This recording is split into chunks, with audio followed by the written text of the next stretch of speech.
नमस्ते बच्चों, कनेक्टेड में आपका स्वागत है। बच्चों, आज हम माता का आंचल पाठ पढ़ेंगे। आज की कक्षा में हम निम्नलिखित चीजें सीखेंगे। माता का आंचल पाठ पढ़ेंगे। ये पाठ शिव पूजन सहाय द्वारा लिखित है। जहाँ लड़कों का संग तहाँ बाजे मृदंग, जहाँ बुड्ढों का संग तहाँ खर्चे का तंग। हमारे पिता तड़के उठकर निबड़ नहाकर पूजा करने बैठ जाते हैं। हम बचपन से ही उनके अंग लग गए थे। माता से केवल दूध पीने तक का नाता था, इसलिए पिता के साथ ही हम भी बैठकर बाहर की बैठक में ही सोया करते। वह अपने साथ ही हमें भी उठाते और साथ ही नहला धुलाकर पूजा पर बिठा लेते। हम भूत का तिलक लगा देने के लिए उनको दिक करने लगते थे। कुछ हंसकर, कुछ झुंझलाकर और कुछ डांटकर वह हमारे चौड़े लेलार में त्रिपुंड कर देते थे। हमारे लेलार में भभूत खूब खुलती थी। सिर में लंबी लंबी जटाएं थी। भभूत रमाने से हम खासे बम भोला बन जाते थे। पिताजी हमें बड़े प्यार से भोलानाथ कहकर पुकारा करते, पर असल में हमारा नाम था तारकेश्वर नाथ। हम भी उनको बाबूजी कहकर पुकारा करते और माता को मैया। जब बाबूजी रामायण का पाठ करते तब हम उनके बगल में बैठे बैठे आईने में अपना मुंह निहारा करते थे। जब वह हमारी ओर देखते तब हम कुछ लजाकर और मुस्कुराकर आईना नीचे रख देते थे। वह भी मुस्कुरा पड़ते थे। पूजा पाठ कर चुकने के बाद वह राम राम लिखने लगते। अपनी एक रामनामा बही पर 1000 राम राम लिखकर वह उसे पाठ करने की पोथी के साथ बांधकर रख देते। फिर 500 बार कागज़ के छोटे छोटे टुकड़ों पर राम राम लिखकर आटे की गोलियों में लपेटते और उन गोलियों को लेकर गंगा जी की ओर चल पड़ते थे। उस समय भी हम उनके कंधे पर विराजमान रहते थे। जब वह गंगा में एक एक आटे की गोलियां फेंककर मछलियों को खिलाने लगते तब भी हम उनके कंधे पर ही बैठे बैठे हंसा करते थे। जब वह मछलियों को चारा देकर घर की ओर लौटने लगते तब बीच रास्ते में झुके हुए पेड़ों की डालों पर हमें बिठाकर झूला झुलाते थे। कभी कभी बाबूजी हमसे कुश्ती भी लड़ते। वह शिथिल होकर हमारे बल को बढ़ावा देते और हम उनको पछाड़ देते थे। वह उतान पड़ जाते और हम उनकी छाती पर चढ़ जाते थे। जब हम उनकी लंबी लंबी मूछें उखाड़ने लगते तब वह हंसते हंसते हमारे हाथों को मूछों से छुड़ाकर उन्हें चूम लेते थे। फिर जब हमसे खट्टा और मीठा चुम्मा मांगते तब हम बारी बारी कर अपना बायां और दाहिना गाल उनके मुंह की ओर फेर देते थे। बाएं का खट्टा चुम्मा लेकर जब वह दाहिने का मीठा चुम्मा लेने लगते तब अपनी दाढ़ी या मूछ हमारे कोमल गालों पर गड़ा देते थे। हम चुंचलाकर फिर उनकी मूछें नोचने लग जाते थे। इस पर वह बनावटी रोना रोने लगते और हम अलग खड़े खड़े खिलखिलाकर हंसने लग जाते थे। उनके साथ हंसते हंसते जब हम घर आते तब उनके साथ ही हम भी चौके पर खाने बैठते थे। वह हमें अपने ही हाथ से फूल के कटोरे में गोरस और भात सानकर खिलाते थे। जब हम खाकर अफर जाते तब मैया थोड़ा और खिलाने के लिए हट करती थी। वह बाबूजी से कहने लगती, आप तो 4-4 दाने के और बच्चे के मुंह में देते जाते हैं, इससे वह थोड़े खाने पर भी समझ लेता है। और हम बहुत खा गए। आप खिलाने का ढंग नहीं जानते, बच्चे को भर मुंह कौर खिलाना चाहिए। जब खाएगा बड़े बड़े कौर तब पाएगा दुनिया में ठौर। देखिए मैं खिलाती हूँ। मर्द हुए क्या जाने कि बच्चों को कैसे खिलाना चाहिए, और महतारी के हाथ से खाने पर बच्चों का पेट भी भरता है।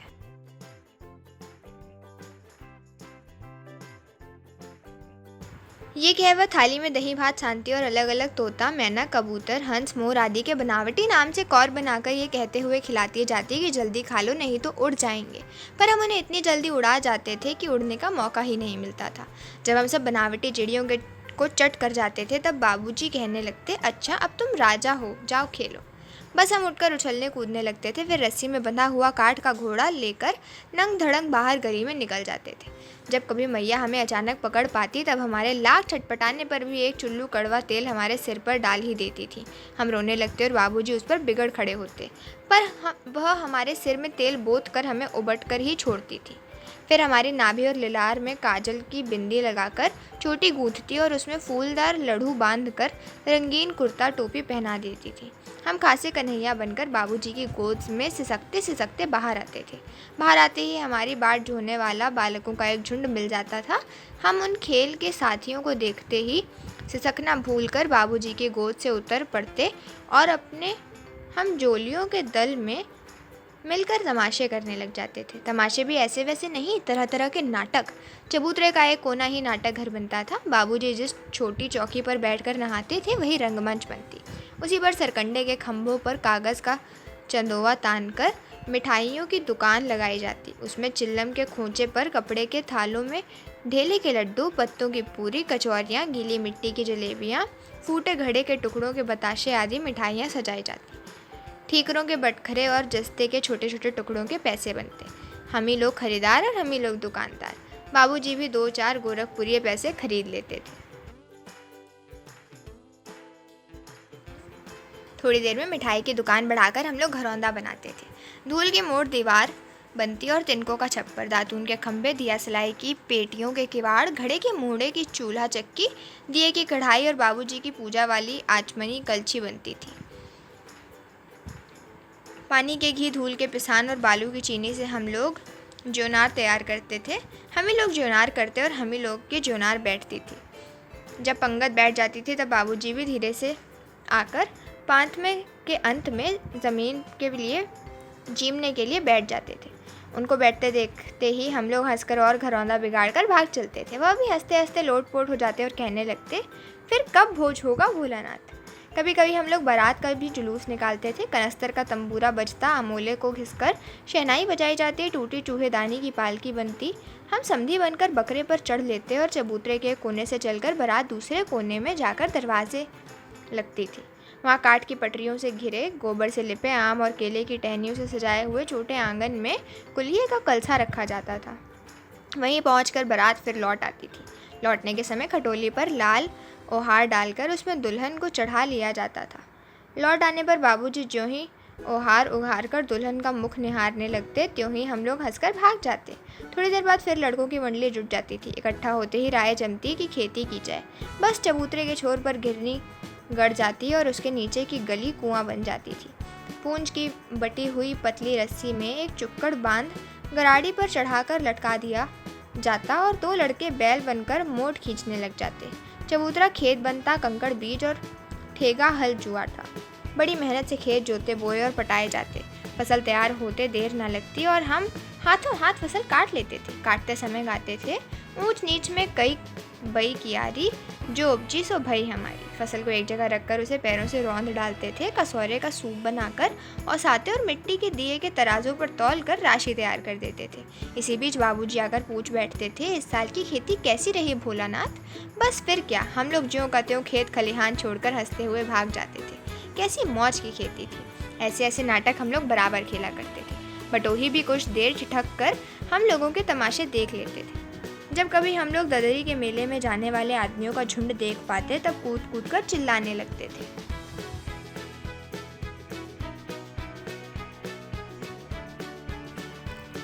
चलो भैया ददरी सतु बिसान की मोटरी। अगर किसी दूल्हे के आगे आगे जाती हुई ओहारदार पालकी देख पाते तब खूब जोर से चिल्लाने लगते थे, रहरी में रहरी पुरान रहरी, डोला के कन्या हमार मेहरी। इसी पर एक बार बूढ़े वर ने हम लोगों को बड़ी दूर तक खदेड़ कर ढेलों से मारा था।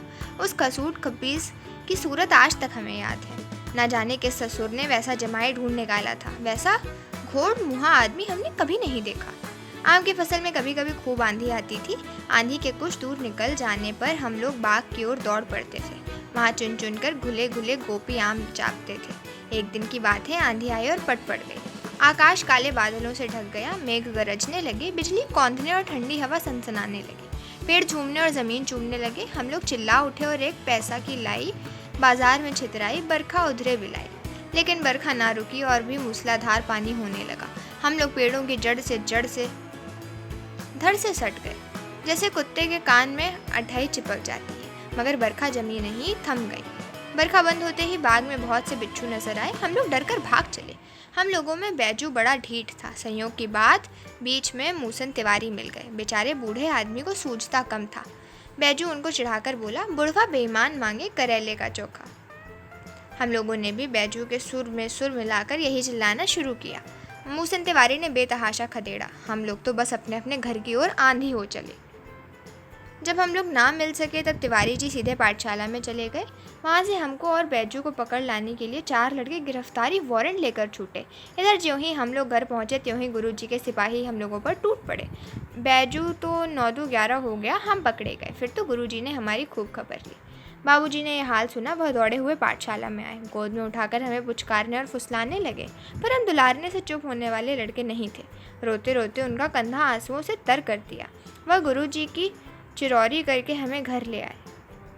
रास्ते में फिर हमारे साथी लड़कों का झुंड मिला। वे जोर से नाचते और गाते थे।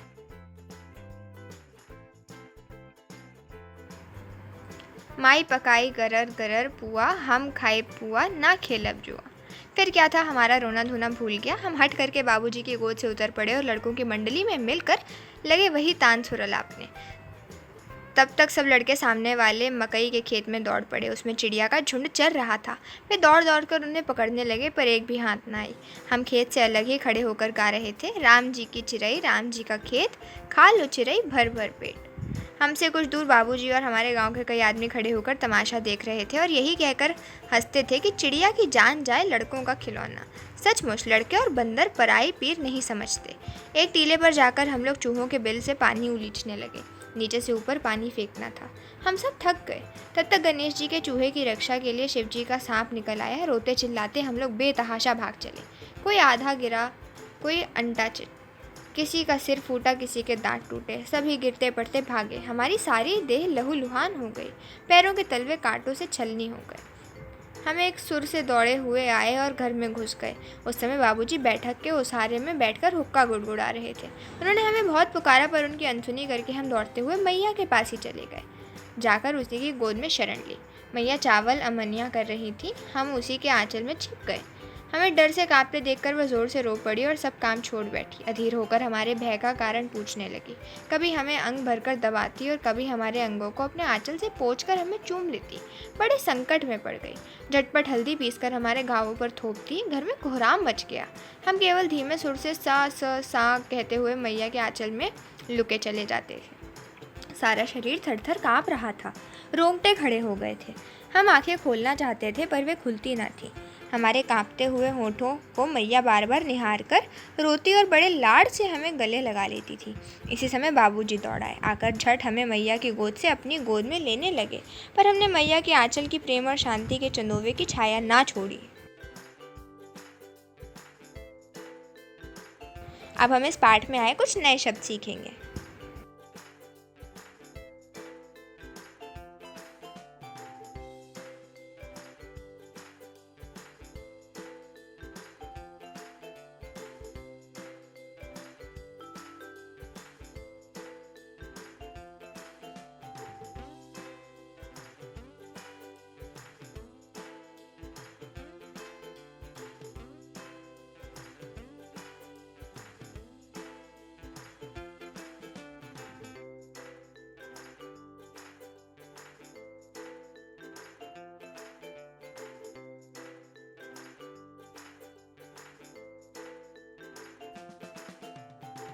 निम्नलिखित प्रश्नों के उत्तर दीजिए।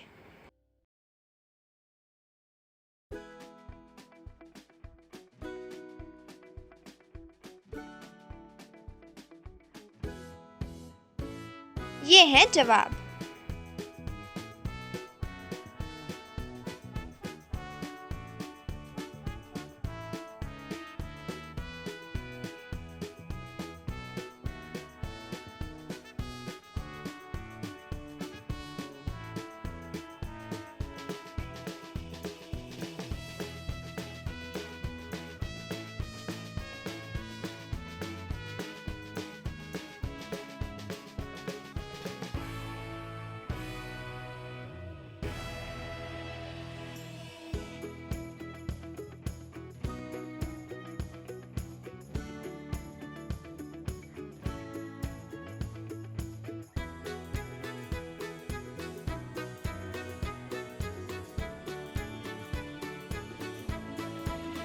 निम्नलिखित रस के प्रश्नों को पढ़कर पूछे गए प्रश्नों का उत्तर लिखिए।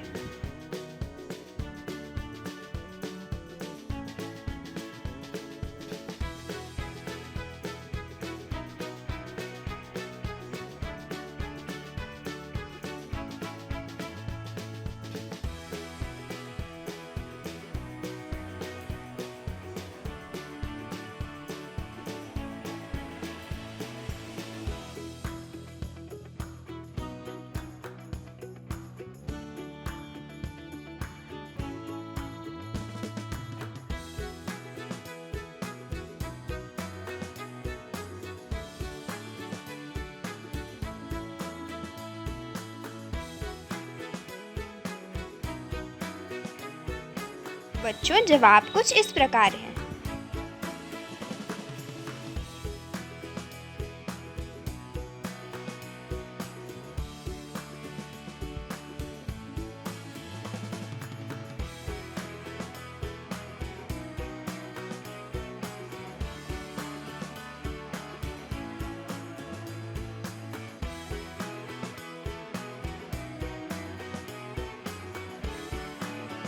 तो बच्चों, ये था आज का पाठ। आशा करती हूँ कि आप सबको खूब आनंद आया होगा। आज की कक्षा यहीं समाप्त हुई। अगली कक्षा में मिलते हैं एक नए पाठ के साथ। धन्यवाद।